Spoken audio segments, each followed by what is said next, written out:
गार्टेक्स टेक्सप्रोसेस इंडियाकडून दमदार उद्योग प्रदर्शन। मुंबई, भारतातील कापड समुदायाला एकाच छताखाली एकत्र आणून गार्टेक्स टेक्सप्रोसेस इंडिया मुंबई 2025 आवृत्ती अंतर्गत या उद्योगातील सुधारणा प्रदर्शनाद्वारे सादर करण्यात आल्या। यामध्ये कापड आणि वस्त्र उत्पादन, यंत्रसामग्री आणि तंत्रज्ञान आणि कापड, डिजिटल स्क्रीन प्रिंट, साधनसामग्री आणि ट्रिम्समधील नवकल्पनांवर विशेष लक्ष केंद्रित करण्यात आले आहे। भारत, चीन, इटली, जपान, कोरिया, सिंगापूर आणि तैवानसह 125 हून अधिक प्रदर्शक या प्रदर्शनात आंतरराष्ट्रीय स्तरावरील प्रभावी सहभाग जागतिक वस्त्रोद्योगात भारताची वृद्धिंगत होणारी भूमिका अधोरेखित करतो। एक प्रदर्शनाच्या उद्घाटन सोहळ्याला माननीय श्री संजय सावकारे, वस्त्रोद्योग मंत्री, महाराष्ट्र सरकार, श्री शशांक चौधरी, IAS, अतिरिक्त मुख्य कार्यकारी अधिकारी, CEO, invest UP, Shri Steven Fang, अध्यक्ष, Taiwan sewing machinery association, Shri Elgar Straub, व्यवस्थापकीय संचालक, VDMA टेक्सटाइल केअर, फॅब्रिक आणि लेदर टेक्नॉलॉजीज, श्री शरद जयपुरिया, अध्यक्ष, डेनिम मॅन्युफॅक्चरर्स असोसिएशन आणि मुख्य व्यवस्थापकीय संचालक, CMD, Ginni international limited, Shri Simon Lee, व्यवस्थापकीय संचालक, MD, Hyosung group India, Shri Aamir Akhtar, group president आणि CEO, textiles, Jindal worldwide limited, Shri Arvind Mathur, उपाध्यक्ष, डेनिम मॅन्युफॅक्चरर्स असोसिएशन आणि CEO, Raymond UCO private limited, Shri Gaurav Juneja, संचालक, MEX exhibitions private limited, Shri Raj Manek, कार्यकारी संचालक आणि बोर्ड सदस्य, Messe Frankfurt Asia holdings limited, Shri Gagandeep Singh,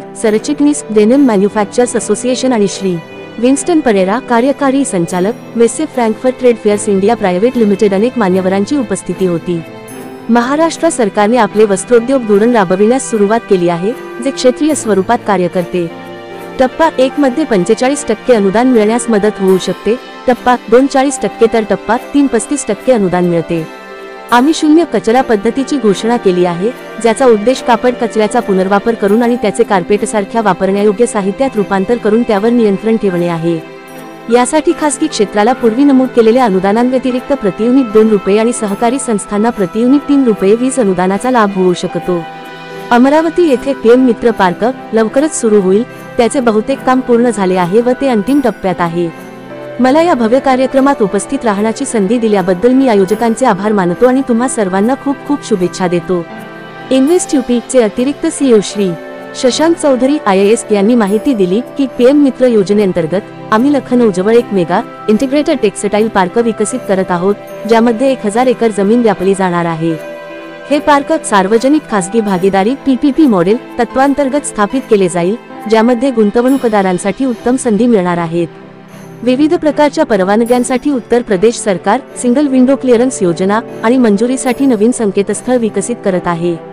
तसेच आम्ही चांगले गुंतवणूकदार आकर्षित करण्यात यशस्वी झालो आहोत।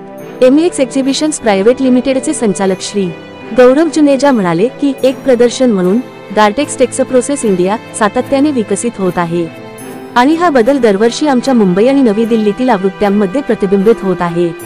मेसे फ्रँकफर्ट एशिया होल्डिंग्ज लिमिटेडचे कार्यकारी संचालक आणि बोर्ड सदस्य श्री राज मानेक यांनीही अशाच भावना व्यक्त केल्या। हा कार्यक्रम प्रदर्शनाच्याही पलीकडे जातो, हा कार्यक्रम उद्योगातील परिवर्तन सक्षम करण्याबद्दल आहे। जागतिक पुरवठा साखळी पुन्हा नव्याने जुळत असताना गार्टेक्स टेक्सप्रोसेस इंडिया सारखे व्यासपीठ या उद्योगातील भागधारकांना जोडण्यासाठी महत्त्वाचे ठरतात। हे प्रदर्शन MEX एक्झिबिशन्स प्रायव्हेट लिमिटेड आणि मेसे Frankfurt trade fair India private limited यांनी संयुक्तपणे आयोजित करण्यात आले आहे।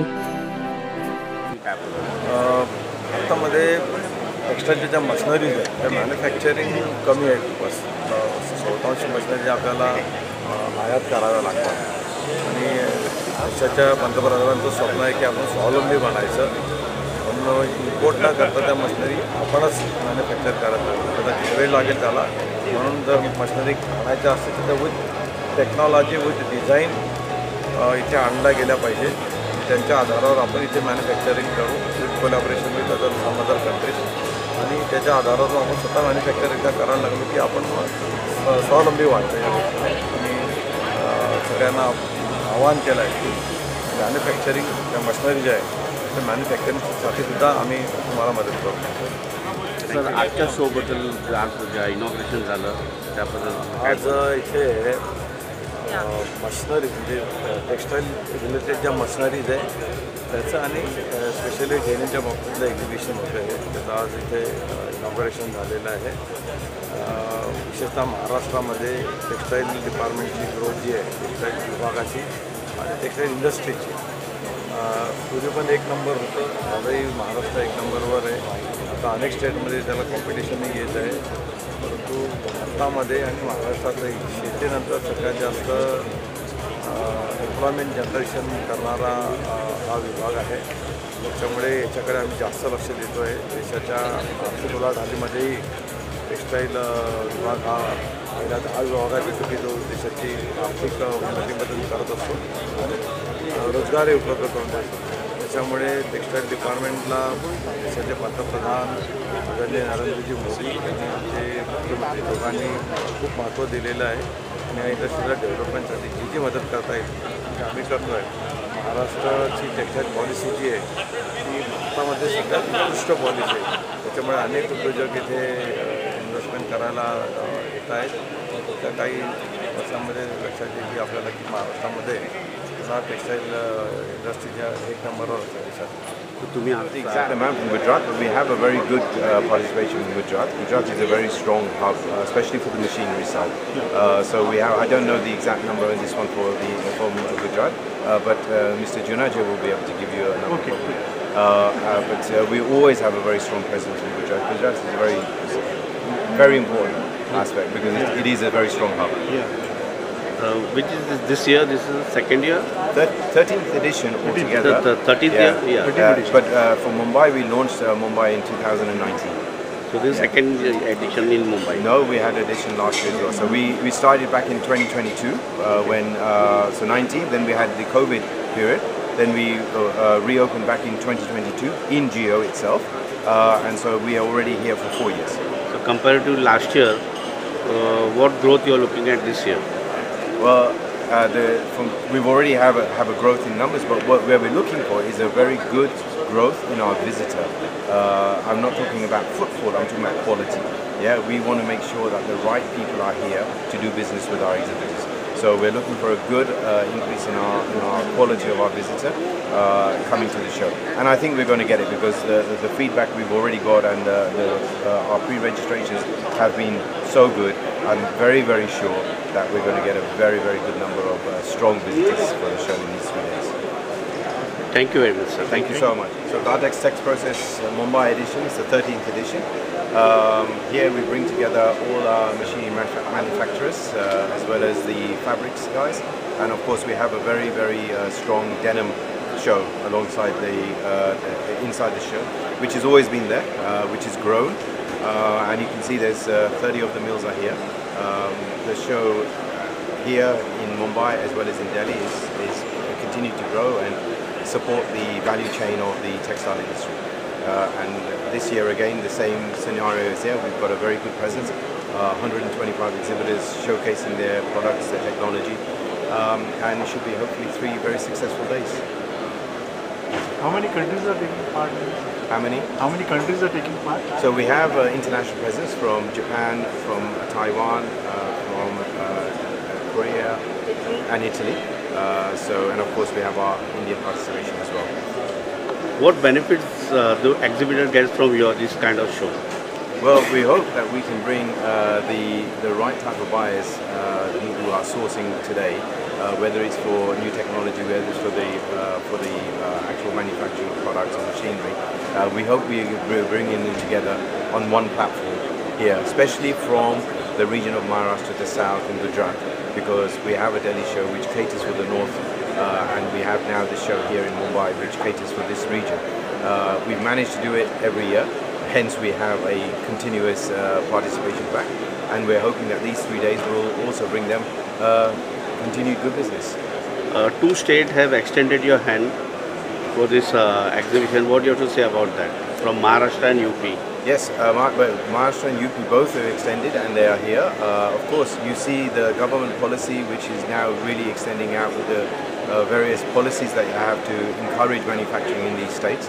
And that's why investment and the type of people who come who are looking to invest in the country and build manufacturing plants.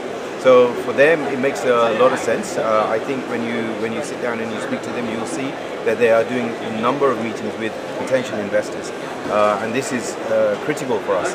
This morning with the minister, there was a very strong meeting which has already happened about $200 million investment in Maharashtra. So it just goes to show the strength of the platform, that you can bring these investors, come here, and then hopefully these states also benefit. And in the end, the industry benefits, the textile industry benefits, and also India benefits.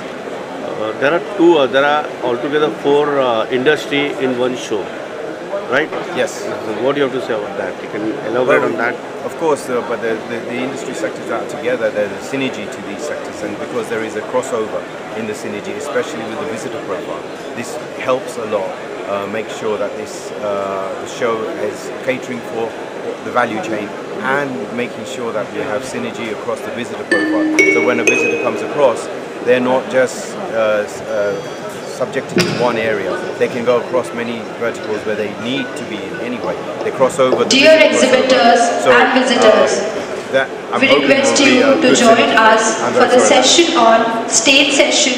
Textile का hub है, तो यहाँ से कितने participant अभी आपके? हमारे pass इस बार गुजरात से बहुत अच्छी बात है, गुजरात के काफ़ी एग्जिबिटर्स हैं। अगर हम फैब्रिक्स और डेनिम्स में कहें तो हमारे पास गुजरात की सारी अच्छी मिले हैं। अगर आप बात करें, जिंदल है, विशाल फैब्रिक है, नंदन डेनिम है। गुजरात के डेनिम सेक्टर से ही हमारे पास 12-13 कंपनी डेनिम सेक्टर से हैं, प्लस केमिकल्स वाले हैं।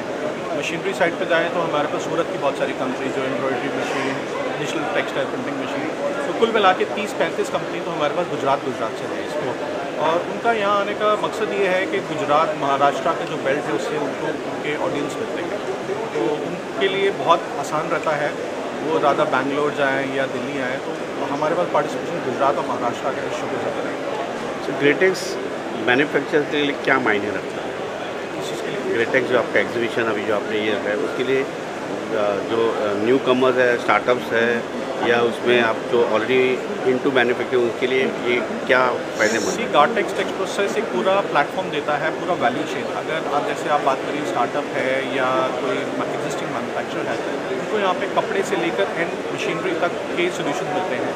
अभी हमारे माननीय मिनिस्टर साहब आए थे तो उन्होंने देखा, एक बूथ पे गए, वहाँ पे ऑटोमेटिक पॉकेट स्टिचिंग मशीन है, तो वो बता रहे थे कि उनकी फैमिली भी स्टिचिंग से रिलेटेड थी, तो उन्होंने देख के हैरान हो गए कि ऑटोमेटिक पॉकेट स्टिचिंग मशीन है। तो आदमी को कपड़ा से लेकर एसेसरीज़ है, उसके ऊपर लगाना, धागा है, टेक्सटाइल सोइंग है, प्रिंटिंग है, हीट प्रेसिंग है, तो सारे सोल्यूशन, कटिंग है, सब सोल्यूशन, प्रोसेसिंग, सब सोल्यूशन मिल रहा है। और स्टार्टअप के लिए क्या एक प्लेटफॉर्म है, अगर वो ढूंढने जाएगा इंटरनेट पे या मार्केट में जाएगा तो उसको बहुत जगह जाना पड़ेगा अलग अलग। यहाँ पे उसको 130 एग्जिबिटर मिल रहे हैं, उसको सारा सोल्यूशन यहाँ पे मिल रहा है, उसको कहीं जाने की ज़रूरत नहीं है। और मेन चीज़ है कि सारे मैन्युफैक्चरर्स और इम्पोर्टर बैठे हैं, तो उसको जो कॉस्टिंग और वो सब उसके लिए बहुत आसान है। एज एन एग्जीबिटर सर, जो फंडिंग प्रोसेस होता है, बस नए स्टार्टअप के लिए everybody looking for funds, so how you help them funding wise? हम भी एक प्राइवेट बॉडी है, हमको भी कोई ऐसी फंडिंग नहीं मिलती है गवर्नमेंट से या कहीं से, but we try to subsidise. बहुत ही कोई नया स्टार्टअप है, हम उनको ट्राई करते हैं सब्सिडाइज करने के लिए। हम कभी कभी गवर्नमेंट से भी सपोर्ट लेते हैं, जैसे MSME का भी ग्रांट मिलता है, कई शोध में मिलता है, कई में नहीं मिलता। बट MSME सरकार अगर MSME कोई एग्जीबिशन लगाना चाहे तो उनको MSME अप्रूवल लेना पड़ता है एग्जीबिशन को, और उनको 1.5 लाख रुपये तक का ग्रांट भी मिलता है। सो वो एक लंबा प्रोसेस है, बट वो एक तरीका है कि जो स्टार्टअप्स या कोई नई छोटी कंपनीज है, अगर वो अपने आप को यहाँ पे डिस्प्ले करना चाहे तो इन द कमिंग प्रोसेस हो सकता है। व्हाट अबाउट फॉरेन जो प्लेयर्स है यहाँ पर आज इंटरनेशनली, हाउ मेनी पीपल आर पार्टिसिपेटिंग? इस बार मेरे ख्याल से हमारे पास 20 के करीब फॉरेन एग्जिबिटर हैं। हमारे पास ताइवान पवेलियन है पूरा, जहाँ पे 10 कंपनीज ताइवान से आई हैं। इटली का एग्जिबिटर है, चाइना से है, सिंगापुर से है, ताइवान से है। इन सब का पहले क्या होता था, ये एक टाइम था कि ये लोग चाहते थे इंडिया में माल बेच के वापस आए, बट आज भी हमारी ताइवान स्विंग मशीन एसोसिएशन से जो डिस्कशन हुई है, they want to give technology transfer, manufacturing setups लगाना चाहते हैं कई लोग। जैसे जूकी जापान की बहुत बड़ी कंपनी है, उन्होंने अहमदाबाद में, आपको पता होगा कि जूकी ने अपना एक प्लांट लगाया है। धीरे धीरे, एकदम तो नहीं, धीरे धीरे जैसे जैसे गवर्नमेंट ऑफ इंडिया उनको सपोर्ट दे रही है, और इनफैक्ट भारत सरकार भी इस टाइम पे, पहले सिर्फ कपड़ा बनाने पे जोर लगाती थी, इस टाइम पे पूरी भारत सरकार का सिर्फ है कि जो मशीनरी है उसको हम इंडिया में बनाएं। उसके लिए PLI स्कीम्स वगैरह काफ़ी आ रही हैं। अब डिजिटल टेक्सटाइल प्रिंटिंग हमारे यहाँ बन रही है। अगर आप यूपी की बात देखें तो स्विंग प्लांट लग गया है। ऐसे ही लूम्स और एम्ब्रॉयडरी सेक्टर में सरकार चाह रही है कि वो मशीनें भी इंडिया में बने, हम किसी पे डिपेंडेंट ना रहें। टेक्नोलॉजी ट्रांसफ़र ज़रूर वो चाह रहे हैं कि हो जाए, क्योंकि ये एक बड़ी टेक्नोलॉजी के साथ बनता है, तो टेक्नोलॉजी ट्रांसफ़र के साथ होगा। बट इंटरनेशनल कंपनियों को भी आज समझ आ गया अगर उन्होंने इंडिया में काम करना है, भारत में काम करना है, तो उनको यहाँ पर मैन्युफैक्चरिंग करनी है। Thank you.